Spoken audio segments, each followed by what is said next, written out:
మా అబ్బాయి షాపులో ఉన్నాము. మా వారేమో లారీ దింపడానికి వెళ్ళాడు. దింపడానికి వెళ్ళి అన్ని బస్తాలు లోడింగ్ అయినాక ఒక 20 బస్తాలు ఉంటే ఇచ్చి కిరాయి ఇచ్చి పంపిద్దామని చెప్పి లారీ రోడ్డు మీద తీసుకొచ్చాడు.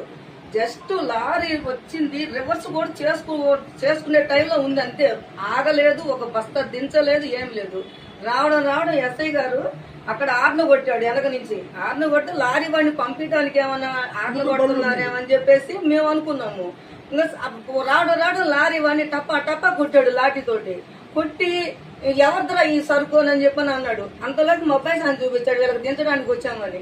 మా అబ్బాయి కాడికి వచ్చి ఇట్లా సొక్కా పట్టుకొని ఎట్లా దారుణంగా బూతులు తిడతా ఎట్లా లాక్కొచ్చి టపా కొడతా తీసుకొని ఎక్కించుకున్నాడు. సార్ జీవితంలో నా కొడకంత ఆ బూతులు తిడతా తీసుకుపోయాడు.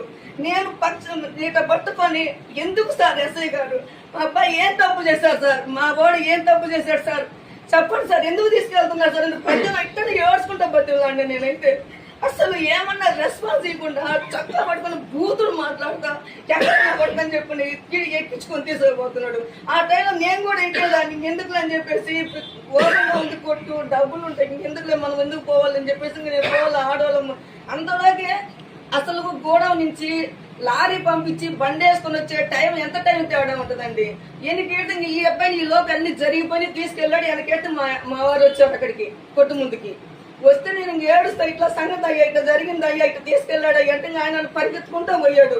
ఇంటికి వచ్చి చూస్తే మా వాడిని బాధ చూస్తే అసలు నరకంగా ఉంది. మాకైతే రాత్రి 12:30 వరకు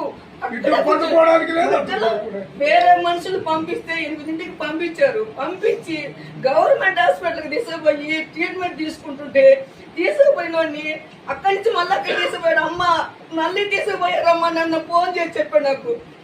అమ్మ ఏం చేస్తారో, మళ్ళీ ముందు దెబ్బలు చూసాము, మళ్ళీ ఏం చేస్తాడని భయపడి అల్లాడి చచ్చినాము. ఇంకా నుంచి మళ్ళీ ఎన్నిసార్లు ఫోన్ చేసినా గానీ మరి మా వారు ఫోన్ చేశారు, ఏం చెప్పారో నాకేం తెలీదు. ఇంటికి మా కోడలైతే మళ్ళీ ఏఎస్ఐ ఎవరమ్మ ఆయన అంట ఆయన గౌతమ్ గారు ఆయన మరి ఆయన పేరేదో నాకు సరే గౌతమ్ గారే కానీ మళ్ళీ ఆయన ఉండి ఆయన నెంబర్ ఇచ్చారు మాకు. నెంబర్ ఇస్తే ఆయన రాంగ్ నెంబర్ అని పెట్టేస్తున్నాడు. సార్ నొప్పులతో మీరు చావు కొట్టారు, నొప్పులతో నా బిడ్డ అల్లాడుతున్నాడు సార్, నా మనవడు నాన్న ఏడుస్తున్నాడు సార్, మా అబ్బాయిని పంపించాడు సార్, తిని మాత్రలు వేసుకుంటాడు, కావాలంటే మళ్ళీ తీసుకుపోతానండి మేము బట్టలు ఆడుకుంటున్నా కానీ నాదేం లేదు. పంపిస్తామమ్మా నా 5 నిమిషాలు 10 నిమిషాలు అని చెప్పి 12:30 వరకు చేశాడండి. అప్పుడు వచ్చి స్నానం చేసి ఒకరు తిండి పెట్టి మాత్రలు వేసుకున్నాం మేము, మా బిడ్డకి మందు పూసి. ఏం సార్ ఈ దారుణం అసలు, మేమేం